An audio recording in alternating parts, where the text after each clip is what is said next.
bližajo se evropske volitve in kot se ob takih priložnostih spodobi, glavni kandidati povabijo novinarjev domov in razkrijejo kaj v svojem zasebnem življenju. Zdaj, Planetova ekipa je najprej obiskala nosilko liste Levice Natašo Sukič.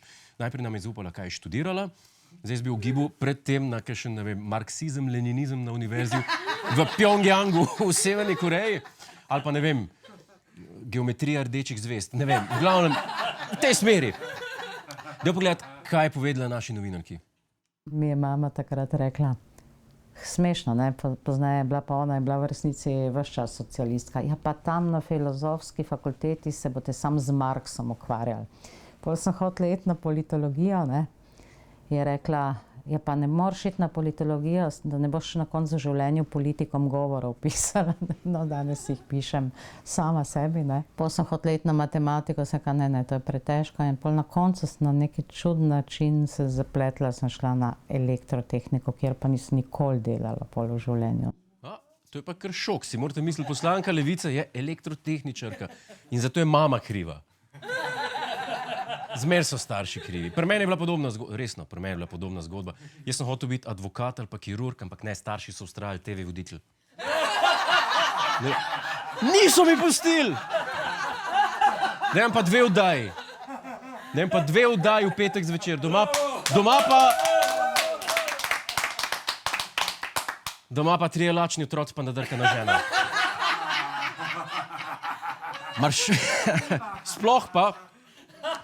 Sploh pa bi njena mama lahko vedela, da branje Marksa ni povezano z izobrazbo. Tito je bil po izobrazbi ključavničar, pa je prebiral Marksa.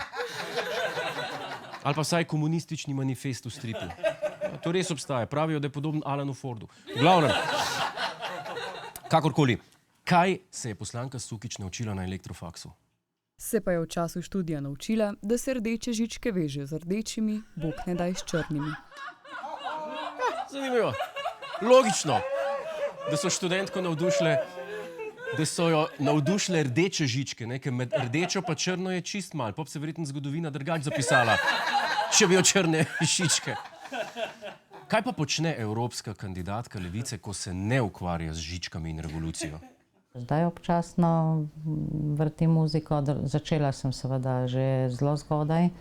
V osnovni šoli me je zelo pritegnila, moja prva plošča so bili Pink Floydi, Dark Side of the Moon.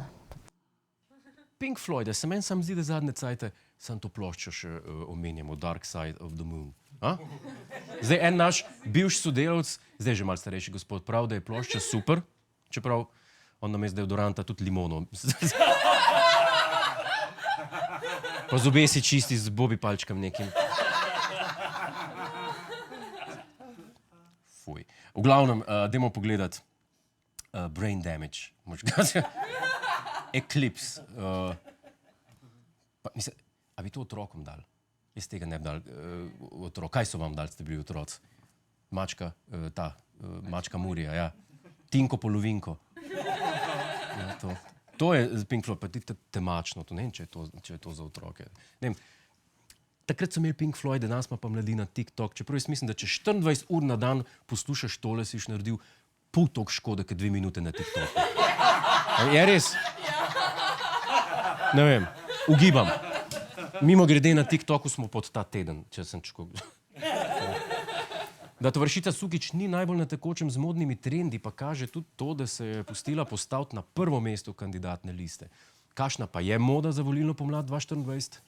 Je pa letos izjemno zanimanje vladalo tudi za zadnje mesto na listi. Ko se je za nosilca pri NSI ustoličil Matej Tonin, je 9. mesto želela aktualna poslanka Ljudmila Novak. Tudi aktualni poslanec iz SD Milan Brglez upa na scenarij iz leta 2004. Kot zadnji na listi je bil izvoljen Borut Pahor. Vidite? Glavne face na volitvah kandidirajo na zadnjem mestu. Veste, ko volimo na evropskih volitvah, ne? Taka je bila glasovnica na prejšnjih volitvah. Če obkrožite samo stranko, gre glas prvemu na listi, lahko pa date glas točno določenemu kandidatu na listi, tem se reče preferenčni glas. In zakaj se splača biti zadnji na listi? Tako se nekako nočejo izgubiti v tej sredini Gaussove krivulje in če nisi nosilec, potem mogoče želiš ali pa zahtevaš celo zadnje mesto.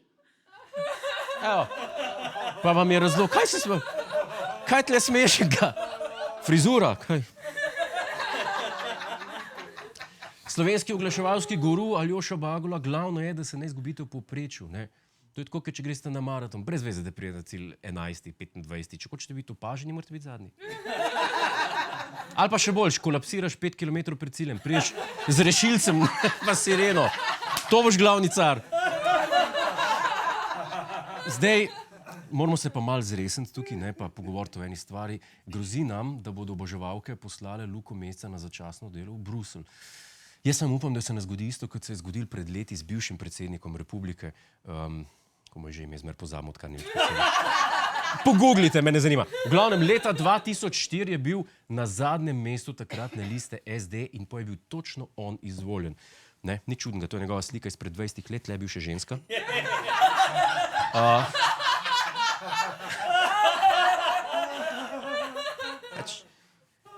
V glavnem, zgodba ima še nadaljevanje, ker imamo Slovenci očitno najraje politike, ki so nekje v tujini, čim bolj daleč, in čim bolj poredko vidimo, je ta iz Bruslja zmagal na slovenskih volitvah 2008 in postal predsednik vlade. Zdaj si pa predstavljate, da Luko Mesca izvolimo v Evropski parlament, pa čez 4 leta postane predsednik slovenske vlade. Ja, zdaj se smejimo. Mimogrede, kje pa je trenutno naš dežurni revolucionar?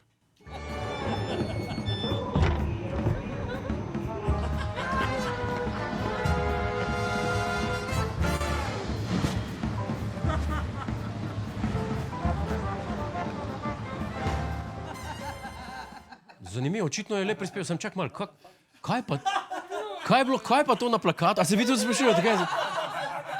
Čak, dajmo si še enkrat pogledati,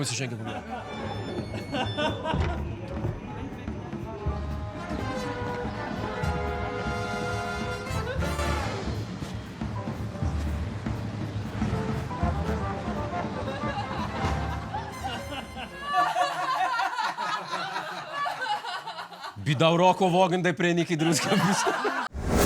Hej, preden greš, klikni tukaj in se naroči na naš YouTube kanal. Imamo pa tudi TikTok, Instagram in Facebook, tako da le urno.